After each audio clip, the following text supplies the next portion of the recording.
kind of reminds me of something. So we've been talking about like the back control that me and Jaron have been working a lot over the past few months.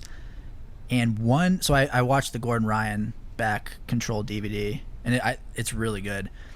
And my biggest takeaway from watching, and he harps it a lot, is you need to be really aggressive with threatening the choke. Yeah, sure. When you're just worried. So when I used to take the back, like my primary goal was, okay, I'm going to control this and then eventually get the submission.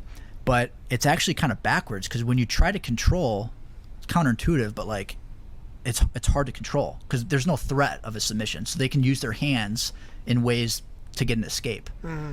But when I've actually been a lot more aggressive, and it may seem like kind of spazzy to people, like I'll start like ripping my arm across their neck. I think you have to.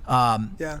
And that is how I retain it. Because now their hands are thinking about my choke. People can't really multitask. They're either going to try to escape or survive, and I want them to survive. When they're surviving, they're not escaping. Right.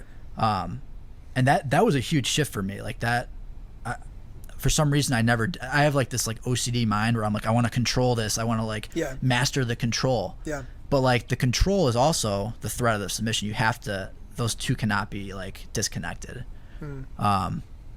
Not totally related to what we were talking about, but that just kind of reminded me. No, I get it. I mean, if you feel like you have to be assertive, in that case, like with the knife blade of your hand, trying to get under the person's neck. You got to be kind of a dick with it. Yeah.